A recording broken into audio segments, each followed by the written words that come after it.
Salam sejahtera untuk kita semua. Pelajaran Sekolah Sabat dengan tema utama pada hari-hari terakhir ini, pekabaran kitab Ibrani. Pelajaran ke-9, Yesus korban yang sempurna. Kamis 24 Februari, penghakiman dan karakter Tuhan. Bacalah Roma 3 ayat 21-26, Roma 1 ayat 16 dan 17, dan Roma 5 ayat 8. Penebusan di kayu salib untuk pengampunan dosa kita mengungkapkan apa tentang Tuhan? Pengampunan dosa kita menyiratkan dua fase dalam perantaraan Yesus di dua bilik suci surgawi.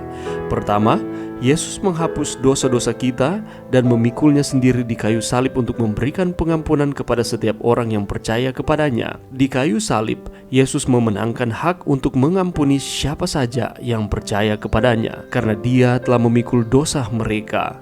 Dia juga telah meresmikan perjanjian baru yang memungkinkan Dia untuk meletakkan hukum Allah di dalam hati orang percaya melalui Roh Kudus. Fase kedua dalam pelayanan Yesus terdiri dari penghakiman pra-advent yang masih di masa depan dari sudut pandang Ibrani. Penghakiman ini dimulai dengan umat Allah dan dijelaskan dalam Daniel 7 ayat 9-27, Matius 22 ayat 1-14, dan Wahyu 14 ayat 7. Tujuannya adalah untuk menunjukkan kebenaran Allah dalam mengampuni umatnya. Dalam penghakiman ini, catatan kehidupan mereka akan terbuka untuk dilihat oleh alam semesta. Tuhan akan menunjukkan apa yang terjadi di hati orang percaya dan bagaimana mereka memeluk Yesus sebagai juru selamat mereka dan menerima rohnya dalam hidup mereka. Berbicara tentang penghakiman ini, Ellen White menulis, manusia tidak dapat memenuhi tuntutan ini sendiri. Dalam pakaiannya yang bernoda dosa, mengakui kesalahannya, dia berdiri di hadapan Tuhan. Tetapi Yesus, pengantara kita, menyajikan permohonan yang efektif atas nama semua orang yang dengan pertobatan dan iman telah berkomitmen untuk menjaga jiwa mereka kepadanya. Dia membela mereka dan mengalahkan penuduh mereka dengan argumen yang kuat di Kalvari. Ketaatannya yang sempurna kepada hukum Tuhan, bahkan sampai mati di kayu salib, telah memberinya semua kuasa di surga dan di bumi. Dan dia menuntut belas kasihan Bapanya dan rekonsiliasi bagi orang yang bersalah. Tetapi sementara kita harus menyadari kondisi berdosa kita harus mengandalkan Kristus sebagai kebenaran kita, pengudusan kita, dan penebusan kita. Kita tidak bisa menjawab tuduhan iblis terhadap kita. Hanya Kristus yang dapat membuat permohonan yang efektif atas nama kita. Dia mampu membungkam si penuduh dengan argumen yang didasarkan bukan pada jasa kita, tetapi pada jasanya sendiri. Testimonies for the Church, volume 5, halaman 471-472.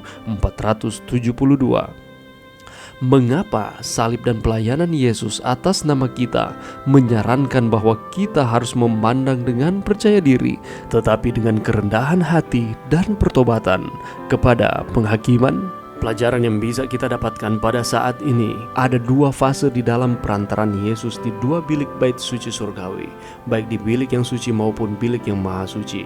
Yang pertama adalah Yesus menghapus dosa-dosa kita dan memikulnya sendiri di kayu salib untuk memberikan pengampunan kepada setiap orang yang percaya kepadanya.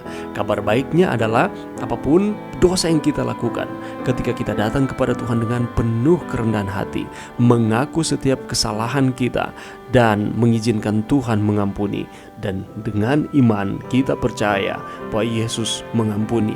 Oleh karena di kayu salib Yesus memenangkan hak untuk mengampuni siapa saja yang percaya kepadanya, karena Dia telah memikul dosa kita manusia. Seringkali kita melakukan kesalahan, mari kita datang kepada Tuhan, mengaku, meminta ampun, dan mengizinkan Tuhan mengampuni dan menyucikan kita. Dan ada fase kedua yang sedang dilakukan oleh Yesus sampai pada saat ini, ialah penghakiman pra-advent atau pre-advent judgment, penghakiman sebelum kedatangan Tuhan yang kedua kali. Tujuannya adalah untuk menunjukkan kebenaran Allah dalam mengampuni umatnya. Kapan penyelidikan ini dimulai? Penyelidikan dimulai sebelum kedatangan kedua. Kita boleh baca itu di dalam Daniel 7 ayat 9-10. Dan ketika berbagai peristiwa masih terjadi di bumi, kita boleh lihat itu di Daniel 7 ayat 11-12. Ketika sidang berakhir, maka Yesus akan menerima kerajaannya di Daniel 7 ayat 13-14. dan datang ke bumi untuk memberikan orang-orang kudus kerajaan tersebut. Atau dengan kata lain, Yesus akan datang kembali dan akan memberikan surga yang telah Dia janjikan.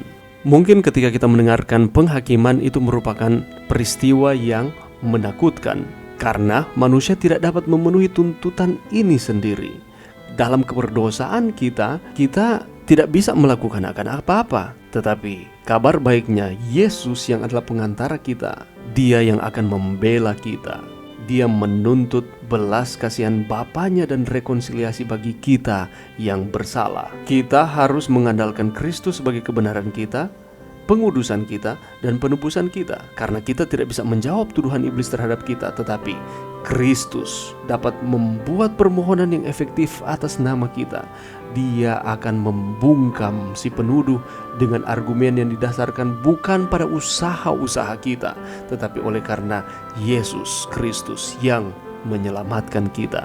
Dan ini merupakan kabar baik bagi kita. Sementara orang-orang benar dibenarkan dalam penghakiman dan dosa-dosa mereka dihapuskan selamanya, harapan penghakiman mendorong kita untuk hidup setia dan bertanggung jawab di dalam kehidupan kita.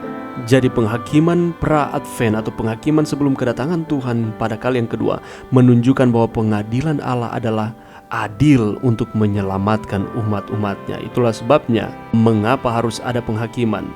Dan ini menunjukkan karakter dari Allah kita. Keadilan dan kasih berjalan bersama-sama. Mari berdoa. Terima kasih karena Allah adil di dalam setiap kehidupan kami. Allah mengampuni kami dari setiap kesalahan melalui anak-Mu Yesus, dan membenarkan kami bukan karena usaha-usaha kami, tetapi oleh karena Allah itu sendiri. Di dalam nama Yesus. Amin.